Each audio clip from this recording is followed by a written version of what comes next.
Y en nuestro espacio Doctor Alerta queremos conocer sobre una enfermedad crónica de origen psicosomática poco comprendida y que, según cuentan quienes la padecen, causa mucho dolor. Estamos hablando de la fibromialgia y queremos saber en qué consiste esa condición, y para eso se lo preguntamos a la reumatóloga de la Clínica Las Condes, la doctora Ángela Rivera. ¿Cómo está, doctora? Muy buenos días. Hola, buenos días. Muchas gracias por la oportunidad de poder conversar con ustedes. Sí, en realidad, como bien presentas tú, es una enfermedad que es poco comprendida porque es multifactorial y realmente es una enfermedad que el paciente padece de mucho dolor y es poco comprendido porque habitualmente cuando tú haces exámenes salen en forma, digamos, normales, y eso produce mucha frustración en los pacientes. Esta enfermedad en un principio, realmente uno de los mayores problemas es que produce a nivel cerebral una percepción del dolor un tanto aumentada en este tipo de pacientes. Y ellos lo identifican como dolor de músculos, dolores articulares, realmente dolores totales, desde la cabeza hasta los pies. Esa es una de las mayores características que tiene. Y es difícil manejar muchas veces el dolor y habitualmente tenemos que manejarlo en forma multidisciplinaria. Eso significa que hay varios especialistas que estamos viendo. Habitualmente el reumatólogo toma un rol para descartar otras enfermedades que puedan ser de otro origen, más que nada de origen orgánico, y que se pueden confundir muchas veces con la fibromialgia. Por eso tomamos ese rol. Pero también, por ejemplo, yo en la consulta habitualmente también mando al psiquiatra. ¿Por qué? Porque a veces esconde depresiones, a veces incluso desde la infancia, problemas que se gatillan a esta edad, y es una forma como nuestro organismo desenlaza un problema a veces psicológico, psiquiátrico, y lo manifiesta como dolor. No olvidarnos que el dolor es como un síntoma de alerta, sí, frente a un problema que podamos tener nosotros. Doctora, así que ha sido... Dígame. Sí, para que entendamos bien los síntomas de esta enfermedad, la invito primero a que revisemos una de las preguntas que nos han hecho nuestros seguidores en Instagram, donde se preguntan: doctor, ¿el cansancio constante y el dolor de las articulaciones puede ser fibromialgia? ¿Cómo se puede saber? Claro, claro, son síntomas que se pueden confundir también con otras enfermedades. Exactamente. Por eso siempre en la fibromialgia hay o por lo menos una evaluación por el reumatólogo, porque uno tiene que descartar otras enfermedades. La fatiga crónica es un síntoma que es muy subjetivo, como es el dolor también. Entonces se da desde cuadros psiquiátricos hasta enfermedades que pueden ser graves. El dolor articular, efectivamente, como yo les decía, hay que diferenciar si es solo dolor o si hay inflamación. Y por lo tanto, a esa pregunta uno podría decir, sí, puede ser fibromialgia, sí, pero también pueden ser enfermedades orgánicas. Y dentro de las enfermedades como orgánicas que uno tiene que buscar, autoinmune, artritis y otras cosas, es poder evaluar si aquí hay solamente dolor o yo puedo objetivar que estoy inflamado exactamente. Doctora, no sé si ahí queda un poquito más claro. Sí, sí, usted también nos mencionaba que estamos hablando de una enfermedad multifactorial que tiene también un componente de salud mental detrás. Ahí, ¿cuáles serían, por lo tanto, tomando esto en cuenta, los factores en riesgo? ¿Alguna experiencia traumática, alguna situación de estrés? ¿Qué es lo que puede desencadenar que aparezca la fibromialgia? ¿Y en qué momento de la vida puede aparecer? ¿A cualquier edad? ¿A cualquier persona? Mira, habitualmente son mujeres. Esa es una de las cosas. A hombres también hay, pero es mucho menos, pero habitualmente mujeres. Y efectivamente, como tú dices, puede estar por gatillantes ambientales, como por ejemplo estar pasando por estrés agudo. Pero yo decía como cosas vividas en la infancia, porque incluso se sabe que hay muchas mujeres que han tenido violencia física, abuso sexual en la niñez, y se manifiesta a edad adulta y se manifiesta esta forma que parece bien rara si uno lo quiere decir, pero efectivamente se manifiesta con dolor. Por eso es tan importante que dentro de la evaluación, así como está uno como internista, como reumatólogo, evaluarlo de la parte orgánica, también nosotros siempre pedimos alguna evaluación por psiquiatría, porque se puede esconder, por ejemplo, una depresión detrás de esta fatiga, y uno cree que es solamente una fatiga asociada a que está durmiendo poco, pero ese dormir poco va detrás asociado a que hay un bajo ánimo.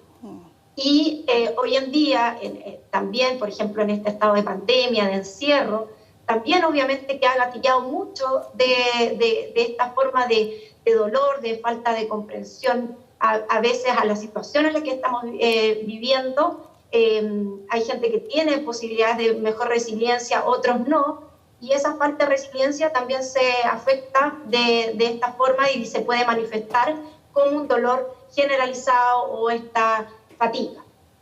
Sí, y para ese dolor crónico, por lo tanto, usted nos mencionaba que el tratamiento debe ser integral, pero ¿existe, por ejemplo, un medicamento que sea exclusivo para el tratamiento de la fibromialgia?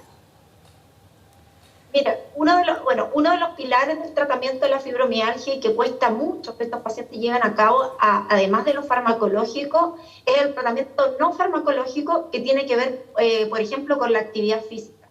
La actividad física es súper importante a nivel cerebral y regula mejor lo que es el componente de dolor. Por eso nosotros a estos pacientes en forma paulatina empezamos a hacer que vayan haciendo actividad física, a veces puede ser guiado en un principio por kinesiólogo y después ya que empiecen a soltarse en forma personal. Porque el problema es que estos pacientes por dolor dejan de hacer deporte. Entonces, ahí tenemos que nosotros manejar por una parte el dolor en forma farmacológica, pero como tú preguntabas, no existe ni un medicamento específico para el dolor, o sea, para la fibromialgia. Nosotros usamos una combinación de fármacos y entre ellos usamos también antidepresivo como parte de la terapia farmacológica. Habitualmente usamos por lo menos 3 fármacos que son asociados para la fibromialgia. Por eso les decía y es antidepresivo, para el dolor agudo y para el dolor como crónico. No quiero decir nombre de fármacos para que no se estigmatice con alguno y hay gente que después capta solamente el nombre del fármaco, pero sí es una terapia que es asociada. Y nosotros también, por ejemplo, lo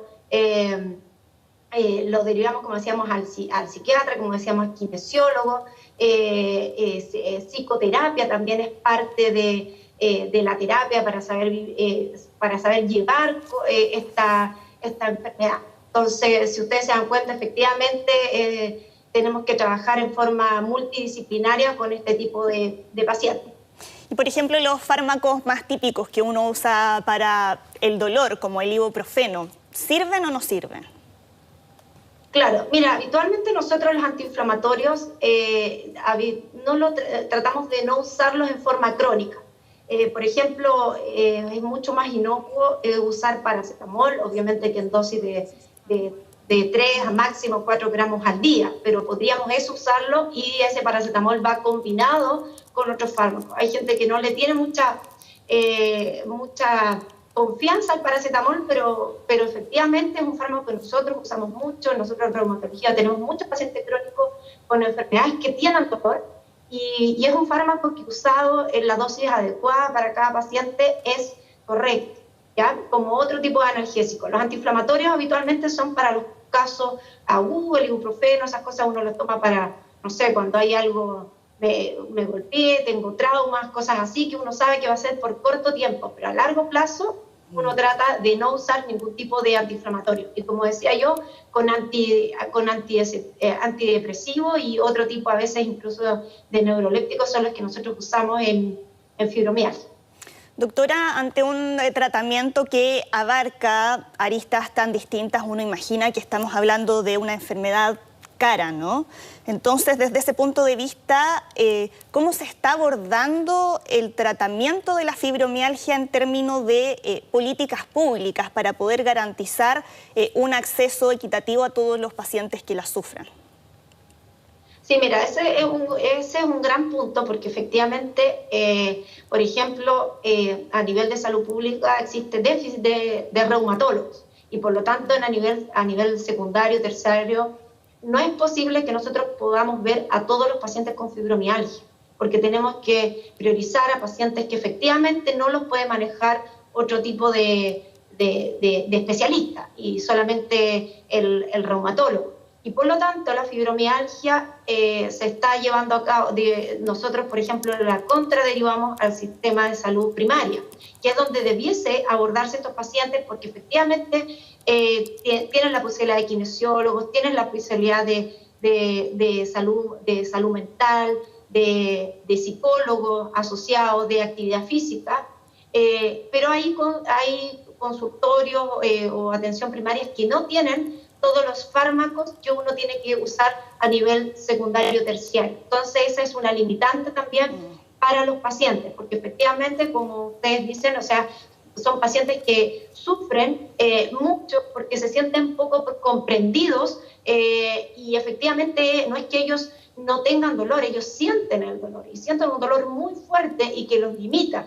Pero esa forma de sentir el dolor como es algo subjetivo es difícil muchas veces empatizar también con ellos y cómo ellos se están sintiendo. Entonces, uno podría decir quizás no es una enfermedad cara, pero sí no tenemos acceso a todo a nivel, digamos, de atención pública en los fármacos que debiesen tener estos pacientes. Doctora, y usted también hacía la relación entre la salud mental a propósito de la pandemia de COVID y los pacientes con fibromialgia, pero ¿cómo ha afectado también el COVID a los pacientes que sufren esta enfermedad? Porque también hay algunos síntomas comunes. Está el caso de la fatiga crónica.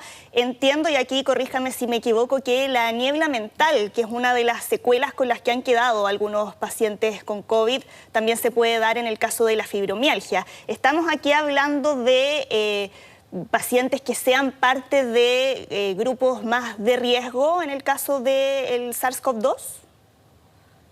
No debiese haber una relación porque efectivamente estamos hablando de dos enfermedades distintas y el COVID por definición es una enfermedad aguda que puede tener algunas secuelas que a lo mejor se demore más tiempo en pasar, pero sí debiese llegar a la resolución completa como el daño pulmonar que puede quedar asociado al COVID.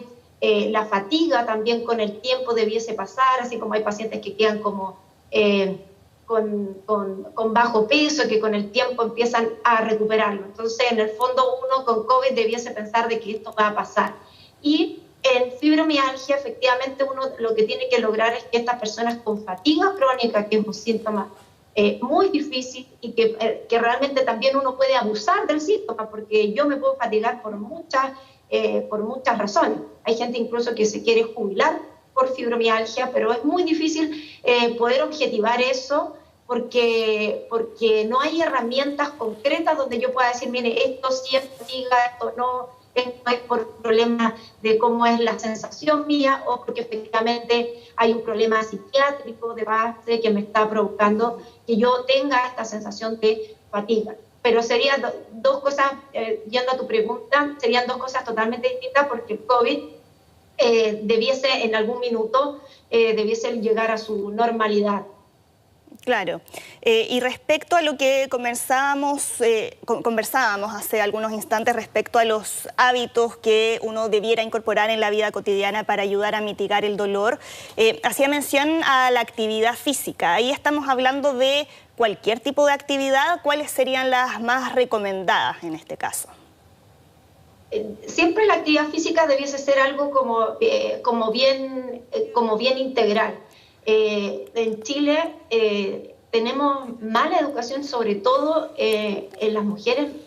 Hay un gran porcentaje que cuesta mucho hacer educación física y actividad física recurrente. Estamos hablando de 2 o 3 veces a la semana. Entonces, efectivamente, el COVID no nos ha ayudado mucho con el sedentarismo que se ha producido, el teletrabajo, donde hay muchas horas frente a una pantalla y poco espacio para hacer actividad física. Y esta actividad física, habitualmente, ojalá, mire, una de las terapias que uno trata también, que si está la posibilidad, son la hidrogimnasia. Todos los ejercicios en agua, como no hay rebote, efectivamente son más suaves, y si son bien hechos, uno puede hacer tanto actividad más aeróbica como anaeróbica. Entonces, como bien completo poder hacer en agua. Obviamente que en este periodo de pandemia estamos absolutamente limitados con las piscinas, pero lo ideal sería que pudiésemos tener eso. Y yo una de las cosas que siempre digo es que busque alguna actividad que le guste hacer. Si a usted le gusta hacer trekking, si a usted le gusta salir a caminar, si a usted le gusta salir, no sé, bicicleta, pero tratar de estimular un poco por ese lado esa parte para que no sea algo tedioso, porque no tiene tampoco sentido de que sea un sufrimiento el tener que hacer actividad física. Pero así como a uno le gusta que le receten el medicamento para el dolor, uno tiene que ver que la actividad física es parte de la receta que necesitamos en los pacientes con fibromialgia, y en realidad en cualquiera de nosotros debiésemos tener actividad física. Si uno quiere llegar a una buena vejez, lo más importante es la actividad física. Y para complementar ese punto, ¿qué pasa con los hábitos de alimentación? ¿Qué se debiera consumir y qué por ningún motivo? Claro, no hay limitantes con respecto como a que hubiesen alimentos que no o que sí. Obviamente que siempre la alimentación va a estar dada por una buena calidad o no de la alimentación, y obviamente que siempre vamos a potenciar los alimentos que sean más saludables. Pero no hay en sí ninguna restricción con respecto a la alimentación. Bien, pues doctora, muchas gracias por habernos ilustrado de esta enfermedad, para muchos incomprendida, pero donde ahora ya tenemos una idea más acabada. Muchas gracias, que esté muy bien. Ya, de nada, pues. Buenos días. Hasta luego. Buenos días.